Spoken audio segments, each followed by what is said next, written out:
Hey, I'd like to give a big welcome to everyone who's watching from around the place, tuning into One Earth Live. Here with Xiuhtezcatl Martinez and True, two amazing young artists who I've had the pleasure to work with over the last few years, and people who have consistently catalyzed my inspiration and the inspiration of people around them. And so, yeah, just want to give you two a big welcome to One Earth Live. Um, yeah, how are you going? Where are you at? Um, yeah. Coming at y'all live from West Philly, out here in the USA. Um, yeah, just trying to stay focused, trying to stay grounded. Grateful to be a part of the event. Thank you, Jai, my bro, for opening up the space. Excited for this conversation for sure. Yes, sir. I'm out here in Los Angeles, Leimert Park. Not many people know, but LA, South Hello. Central. Yeah, LMP. So, yeah, I guess the conversation I want to have is a little bit around, what you've been focused on over the last, few months as this crazy situation transpires around the world, the kind of things that have been, you know, lifting you up and keeping you inspired. I know that you, True, have been working on a bunch of different creative projects during this time. You've been dropping a bunch of tracks, and you've been working on a project as well, Xiuhtezcatl. Let us know a little bit of like what you've been focused on over the last few months. Talking about that incubate series, bro, that was crazy. I was just watching from a Yeah. distance of what the True was putting out every single day. That was beautiful. Yo, so that was fun. I need to find a way to bring that back at the end of summer. Just to like let it resurface. But yeah, it's been weird because my quarantine kind of started like the second week of March. Like I was in New York for a little actor showcase with the senior class, and then we came back, and I was in class for like a day and a half before my school had closed, just on its own, took the initiative, and so from there, I don't know. Honestly, I was excited.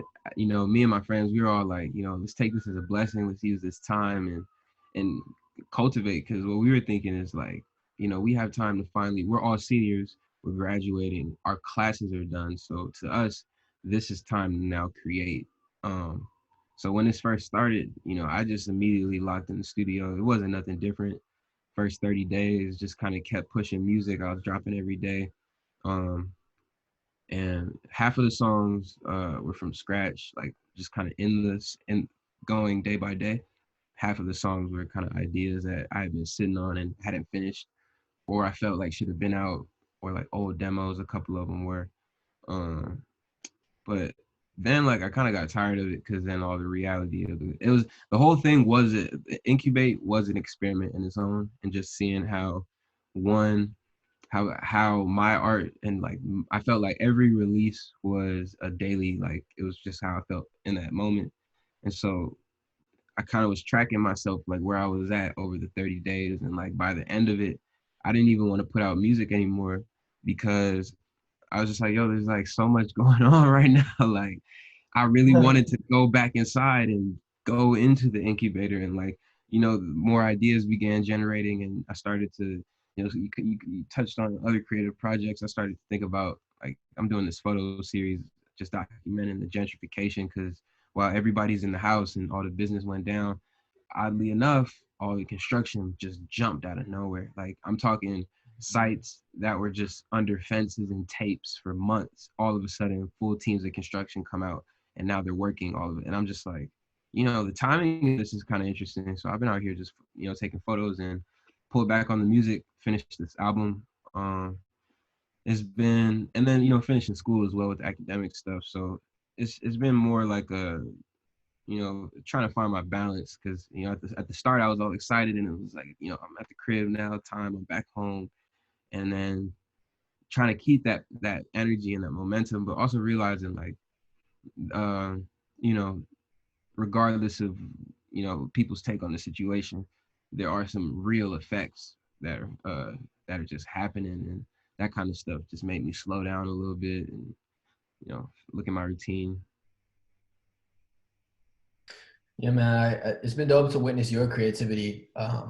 And It's crazy, man, because going into this quarantine, like we had just dropped an album together. The three of us had just dropped our album. I And that was just said that. I was like, I wish we the had one whole more way. show. Yeah.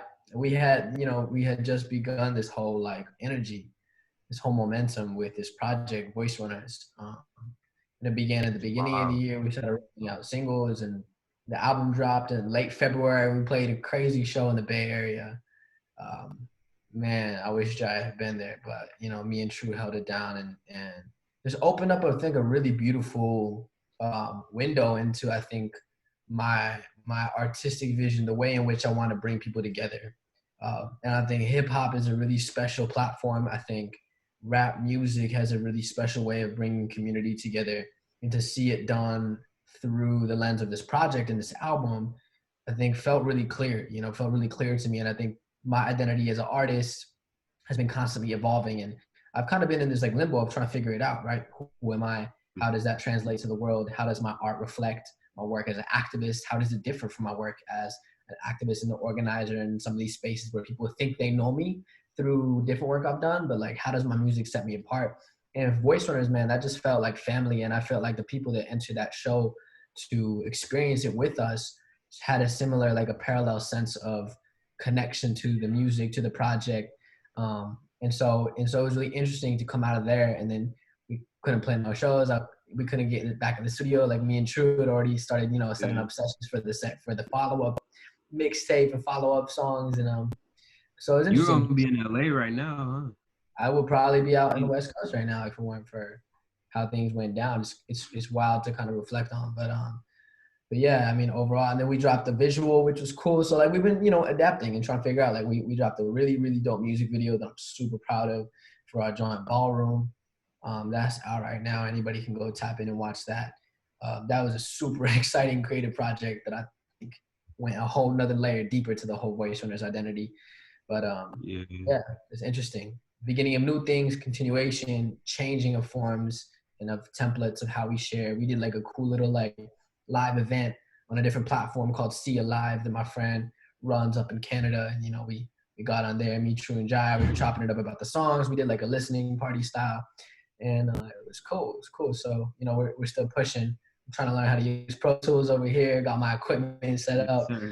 So we can keep doing mobilely, because usually, like, when I'm in LA, True's got all the plugs. True knows all the studios we can go hit up.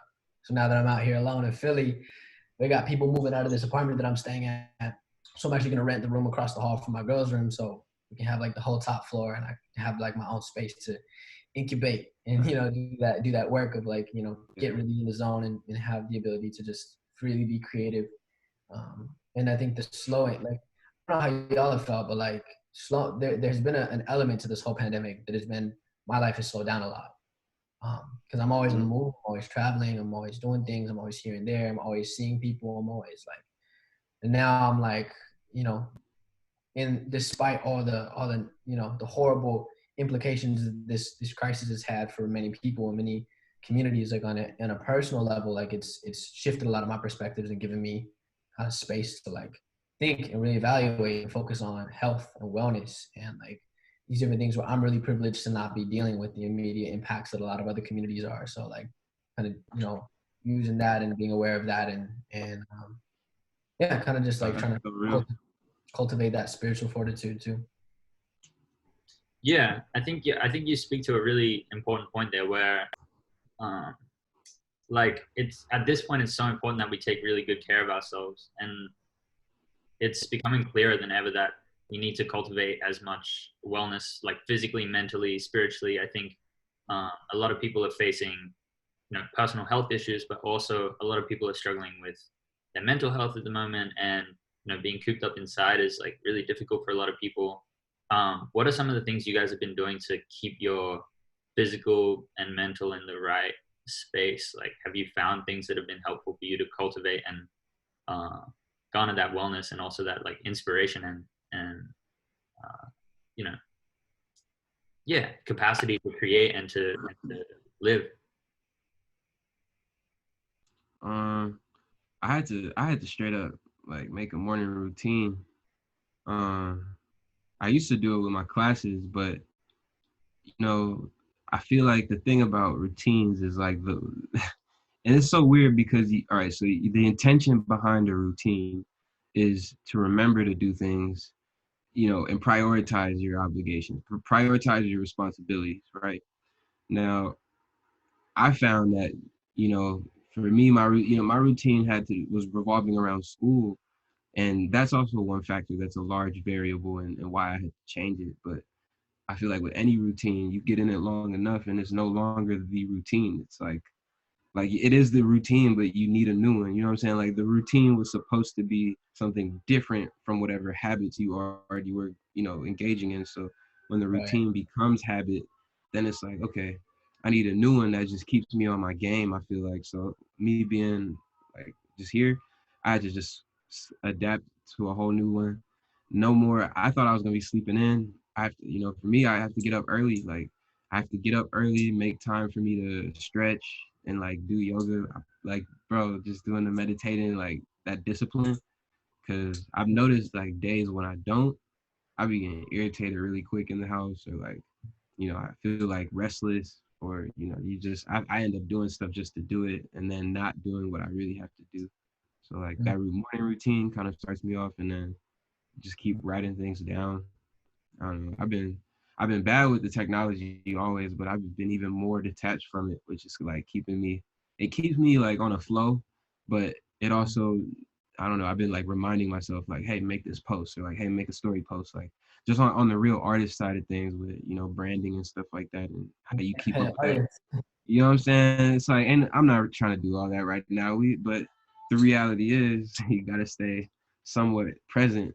We're all out here doing this together. Yeah. So that, man, I think just like being grounded in prayer for me has been really important, and like um really grateful to have a supportive community. Like my godmother, she just sent me like a whole bunch of medicine the other day. Different like cedar that she had picked from Colorado, and sage, and some copal from Mexico. It's like different, like sacred kind of tools to help clean energy, clean space, put intentions down. And I think that, like, again, so much of my life I'm so crazy busy running around. Like I think making space for yeah, like ceremony, and like in ritual even, like it doesn't have to look like in any specific institutional way of worship or anything, or any specific kind of prayer, but just like gratitude, man. Like that's something we neglect all the time. Like giving thanks for your meals before you eat them, giving thanks for the people that cultivated that food, especially now, like people are really risking their lives. Shout out to farmers that are on the front lines that are still doing that work, going and cultivating food for us to eat here every day. And people working at grocery stores, all that. So it's like a heightened level of awareness, I think, when you drop into a place of like being more prayerful, and that's what's helped me. That's my days are profoundly different when I like start, or I make space for prayer throughout, for sure. That's facts. I like what you said. That because that awareness is very key, and it's like sometimes I don't know. I feel like that's the quickest thing to forget. Just how important staying in that place of prayer is, like that place of knowing, that place of gratitude. Like, I was gonna say too, man. Like I'm living in West Philly with 7 other people, and so we have a big pot. Like, there's a big pot of us that we're not going outside and socializing with anybody else, but there's a lot of us. And I know, true, you're with your family, you're with your little brothers, you're with your parents, but Jaya, my boy, who you are an incredibly social soul, and you're always surrounding yourself with brilliant new people. You're all alone. Yeah, And I'm curious that been for you. Yeah, it's been crazy. I think basically on the other side of it. Yeah, it's been wild. I think all my housemates moved out when things started getting more intense, and so I've been in my apartment by myself, and it's been such a spectrum of experiences. I feel like I've been so grateful to have this space and to be able to really be in my own space and create and process what's going on for me during this time. And at the same time, yeah, definitely feeling that lack of reflection that comes from being in community, and something that I've just learned to be really grateful for, how much I do have that present in my life usually. And so I feel like it's a good opportunity to remember to be grateful for the things that we could easily take for granted previously.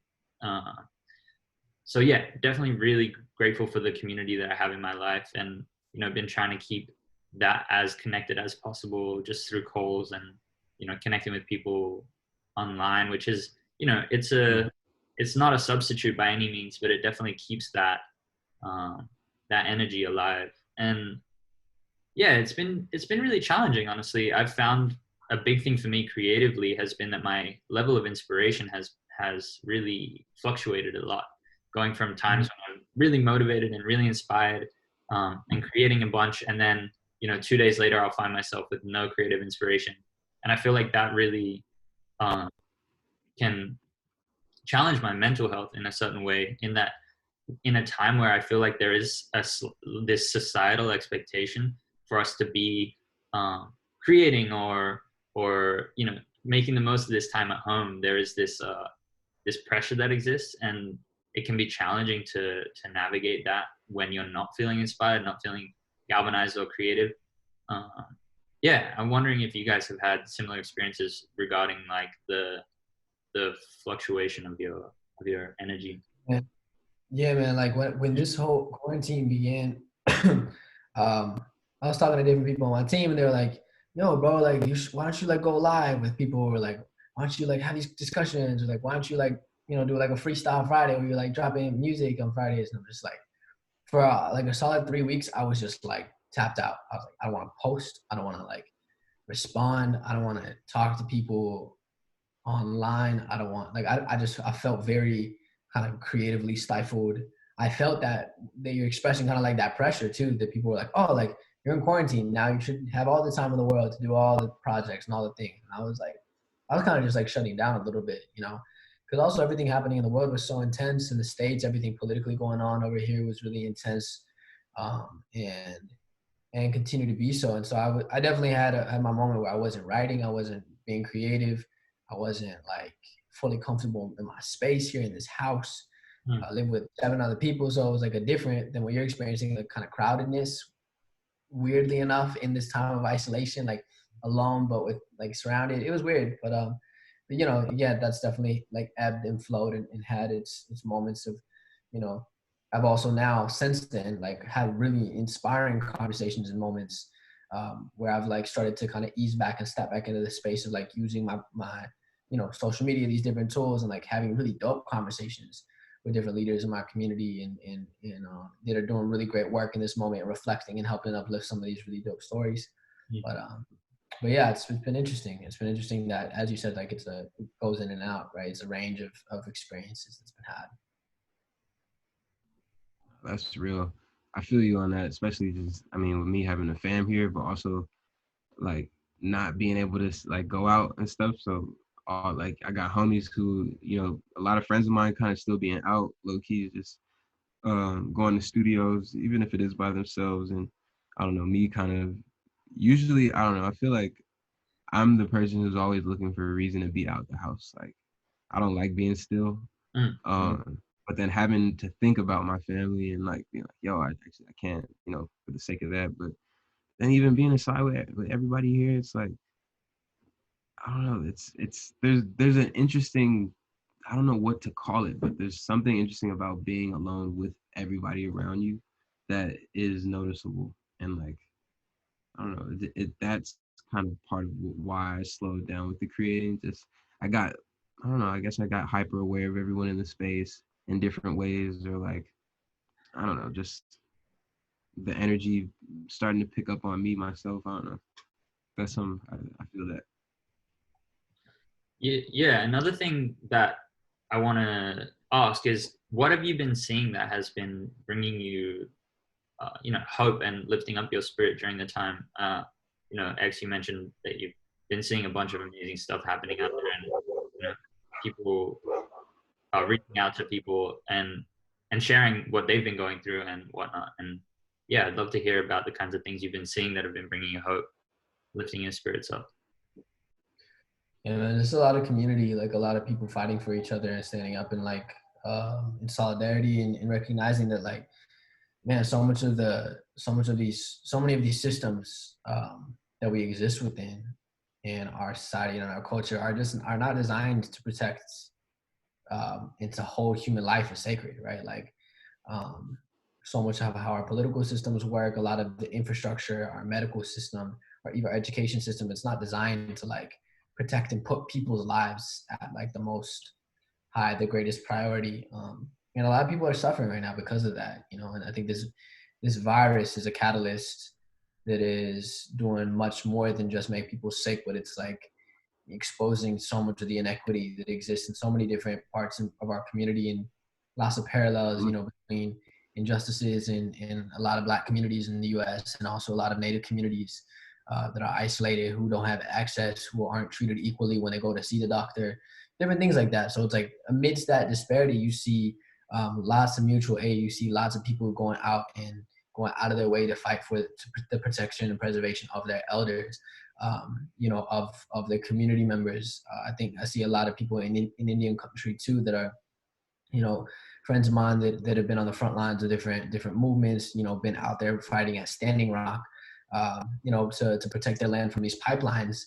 And now they're, you know, doing similar work right now where they're protecting their borders in these different Native communities to keep, you know, keep their people safe, right? And to keep unnecessary travel from in and out. And it's like a similar, like for us and for many Native communities and for many communities in general, it's like these struggles and these fights have always been around. How do we preserve and protect what is sacred to us?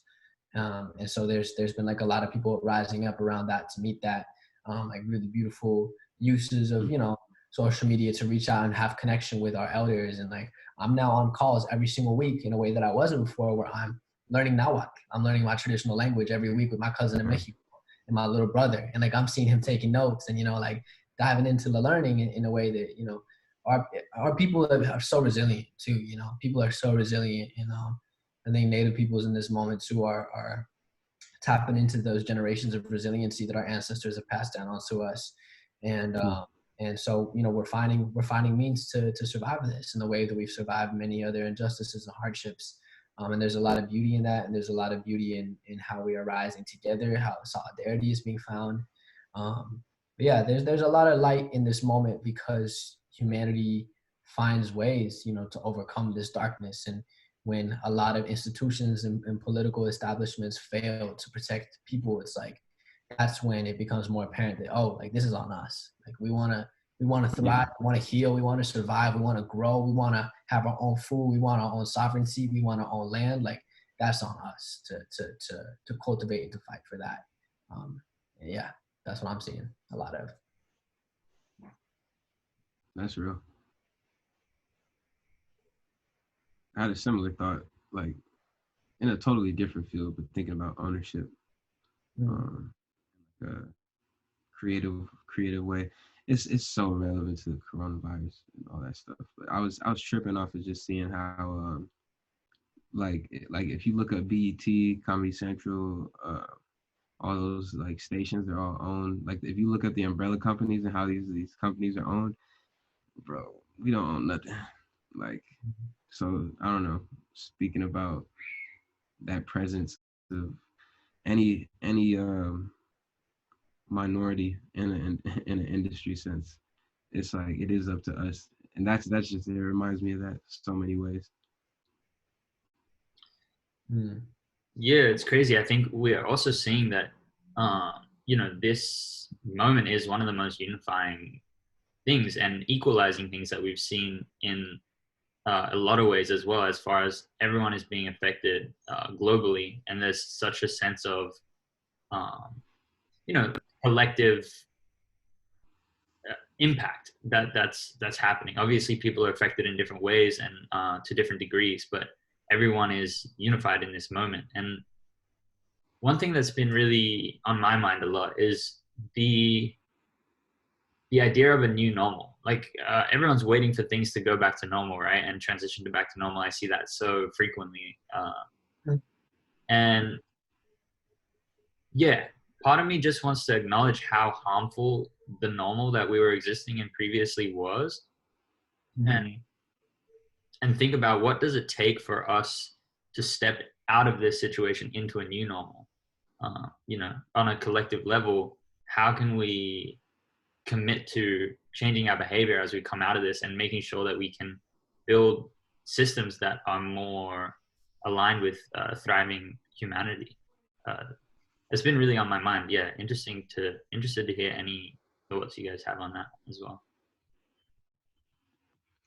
In particular, I know every time I hear that new normal, it like kind of bugs me, because I'll be like, what do you mean, like new normal? Like, this isn't, like, I view this kind of like, to your point, Jaya, like I view this as like the liminal zone where, you know, there's full potential right now.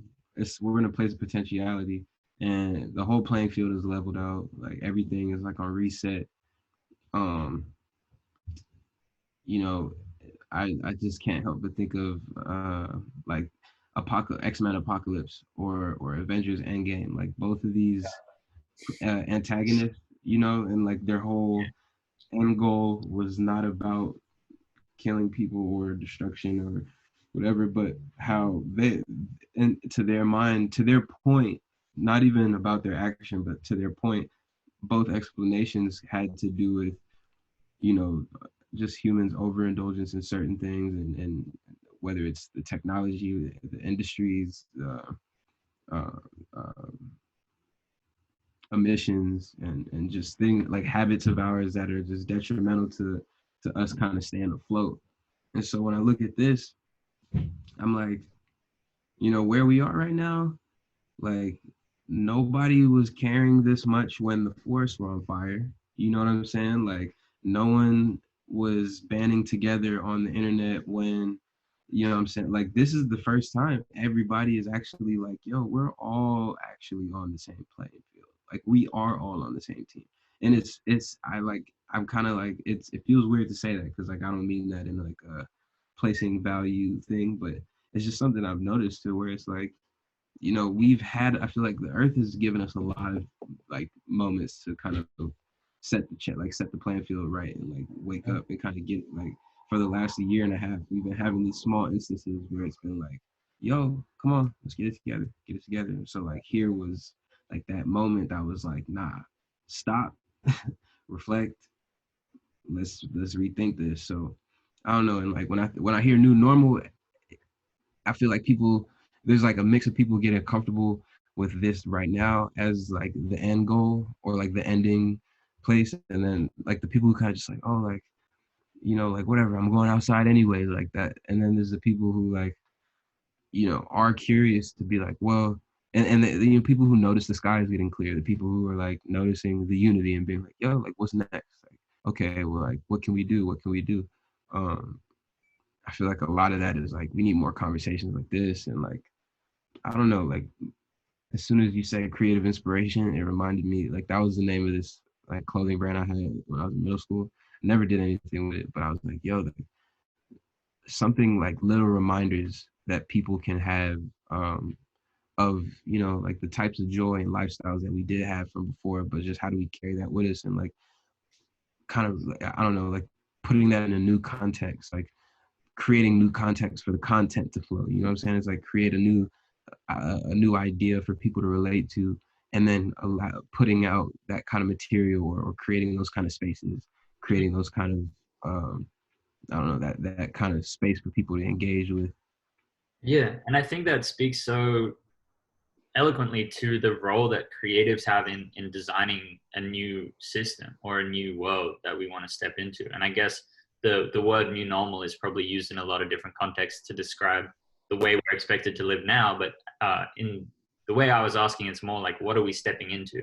You know, what are we returning to, and how do we want to operate in a different way? And I think what you're mentioning is super key. The role that creatives have in creating that new container, that new avenue for people to express themselves, to tap into, and to build with. Because I think that we need such a collaborative effort to be able to transition the system to something that's more thriving and more you know, just and sustainable. And yeah, as creatives, we have to play our part, and we have to work out how we can leverage what we're good at and what we're inspired by to be in service of that mission. And I think what you're saying is key, creating context and that container into which people can create and pour their energy. Yeah. What are your thoughts on that, X? Yeah, man, I think it's such a, this crisis poses an opportunity for us to pivot towards something, as you're saying, like, yeah, bro, going back to the way things were is not progress. And frankly, like, humanity just can't, if we are trying to survive on this planet for longer than,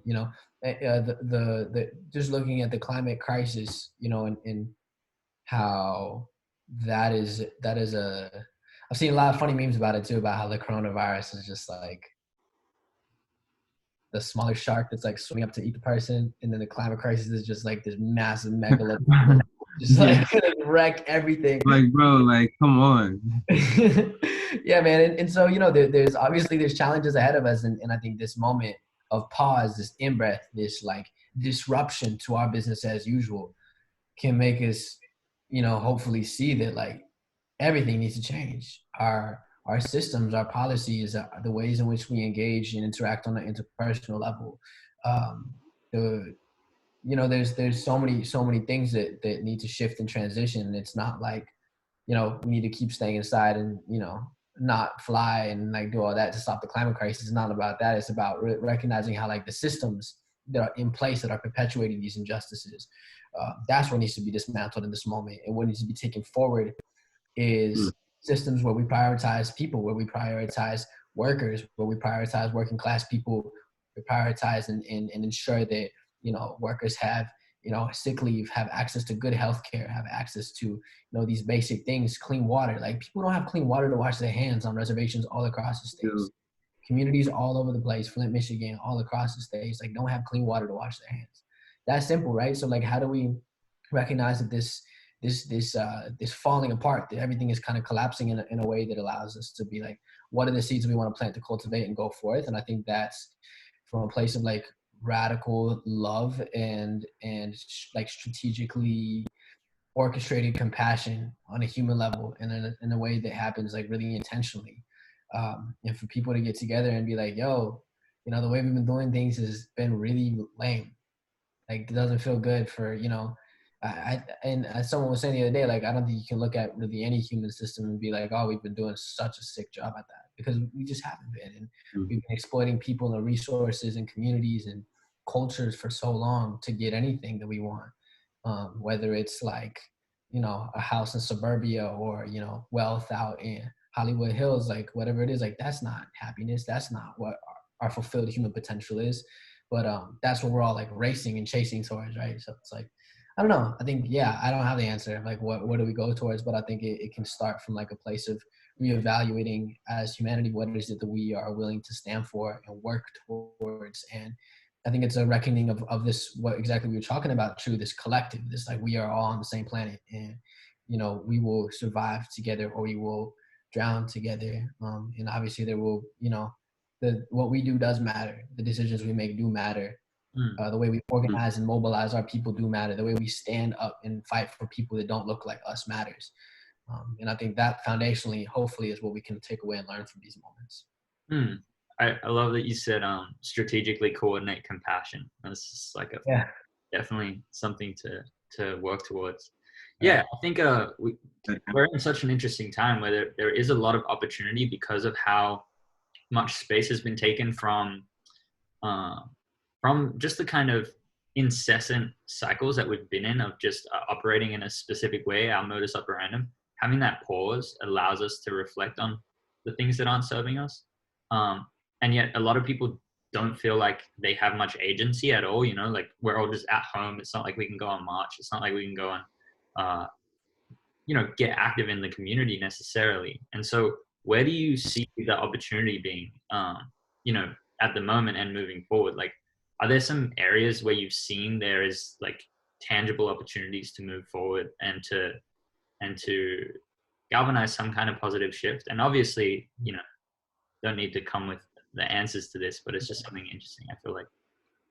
Yeah, there's a couple of thoughts I had on that, and one is that in February, I believe, brother named Ahmaud Arbery was violently murdered by two white supremacists in southern Georgia. and it was a horrific hate crime, and it went months without, you know, really escaping the bubble of the little community that it happened in. And eventually, you know, Shaun King, who's a pretty prominent civil justice, civil rights activist, and you know, himself and a team of other really, you know, powerful organizers in the social justice space, brought a lot of light to the attention to the issue, and essentially started organizing and putting an immense amount of pressure to get these two men, these two white supremacists, these three white supremacists, to get them ensure that the justice, you know, was brought upon, you know, these men, and that his family was honored, you know, in the way of making sure that they were locked up and they were put away for their action. Is videos of it's quite intense, and kind of what I've seen is over the last weeks there was a kind of a movement that went across the United States and different parts of the world where there was like a hashtag that was all over the place, hashtag Run With Mod, and people all over the country were you know, in obviously like abiding by social distancing, but they were going out in the communities and they were going on runs, kind of in solidarity, because this, you know, this young black man was out just on a run in a neighborhood he regularly runs in, and he got murdered, you know, because of the injustices in this country, you know, and so the amount of pressure that was put up led to the arrest of two of these you know, these white supremacists. And there's hundreds of thousands of people that were making phone calls to the district attorney's office, to, you know, all these different places, sending letters, writing emails. An immense amount of pressure was put on through social media. And it was powerful to see so much solidarity in this moment, in the moment of social distancing, and still, you know, people were fighting really hard for a lot of these cases of injustice that are happening every single day because of COVID. We're seeing so much injustice on a lot of these communities where people are being brutalized for not practicing social distancing in, you know, black and brown communities, whereas in white communities you're seeing like thousands of white people out in these parks, you know, just doing their thing, chilling, and like police are walking around handing them masks and gloves. And so the inequity is brilliant, you know, is incredible to see how much injustice is existence. And I think there's still a lot of organizing happening that is still kind of permeating the stagnant and like nature of, yes, we can't march, we can't protest in the same way we can't take to the streets. And I think a lot of what people are preparing for is like, how do we ensure that our movements are strong so that when things return to a place where we can mobilize in the streets, we have a clear messaging, we have a clearer understanding of, you know, our own power, we have a clearer ability and strong systems in place to ensure that people have pathways to engage in political action, in social action, in community building. A lot of, you know, my relatives in Native communities, this is a moment where they're being able to kind of go inwards and say, like, how do we do stuff like, you know, provide food for our community and talk about, have conversations around food sovereignty. And so there's, I think that this is a time where we can go inwards and fortify and strategize and plan and think about, you know, what are the steps we can take in the meantime, but also like, how do we ensure that when we can reemerge into the world and gather in the masses out in the streets, which is, you know, ultimately where a lot of our movements gather our power from. Like, how do we do that in a way that, you know, we're not stagnant between now and then. Like, we're still building, we're still strategizing. Maybe it's internal, maybe it's more like, you know, at a different level, but I think we continue pushing. Wow. Yeah, I think it's so challenging and confronting to face the systems that exist that are holding us back from achieving the kind of world that we want to face, or that we want to be existing in, really. Yeah, I think that, but it's also so critical that we look those things square in the face and come to terms with how they are being fed and propped up in the world, and just, you know, choosing to remove our energy from things that support those systems. Yeah, because I feel like it's a time that is also exposing so many of the flaws in the systems that we have chosen to operate by, as you mentioned. Yeah, that kind of stuff is crazy to think about. You know, like when you said that hit me so hard. But I think it's so important that we really face it head on. I think the fact that it's uncomfortable makes it more important than ever to really, really address that as effectively as we can, and for each of us in our own way to face the way that is present in our lives and in our communities, and make sure that we're committed to changing those systems, I feel like, because in the absence of collective willingness and participation, I just, those things aren't going to shift, you know? So yeah, it's full on to hear, but I appreciate you bringing that up, man. It's crazy. What you've been seeing, True? Where do you think we can be focusing our energy?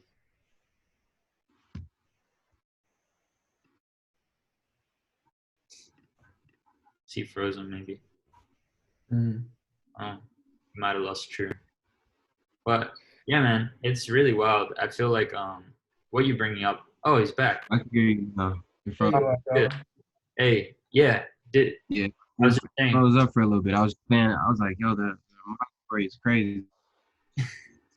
Yeah, bro. Definitely just had me shook for a little bit.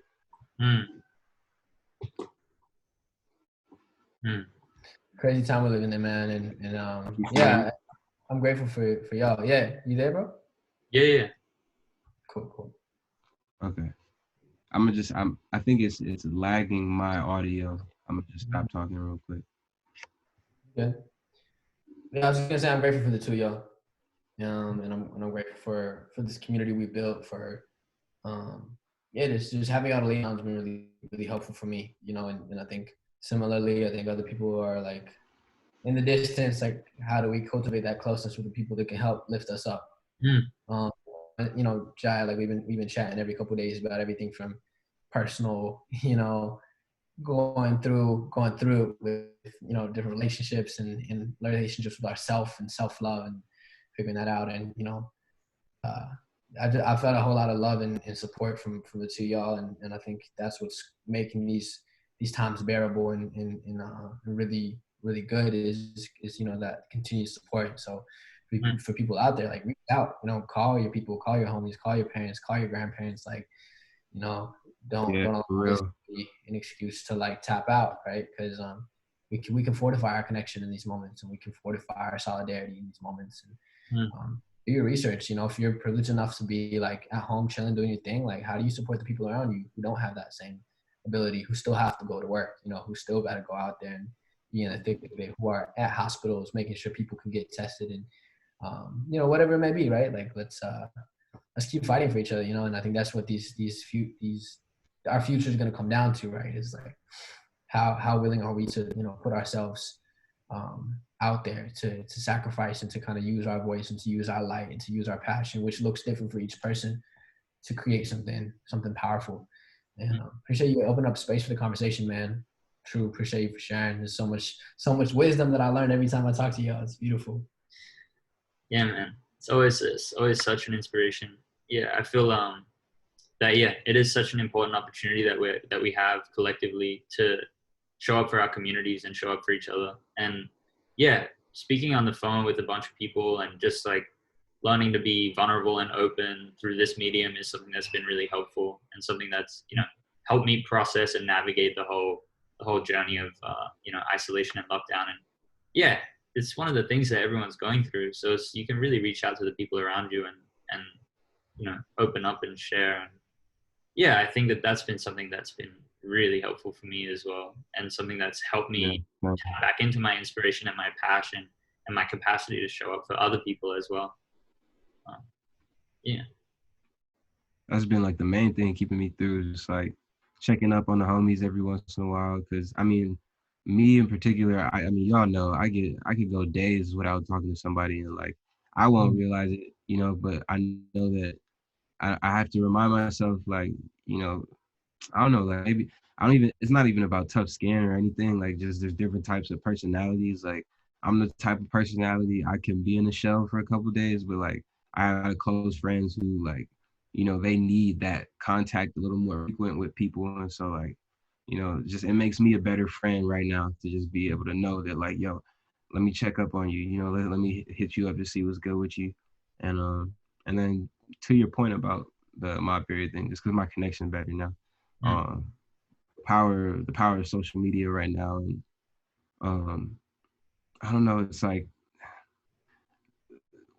when Neo went back into the Matrix and like realized he was Neo, you know what I'm saying? It's like I feel like now we're able to to look at this thing and be like, okay, here's something that for years now has just been like a privilege, like an extra, accessory. And now this is actually almost like a necessity for us because we can't be out there mobilizing with everyone how we want to.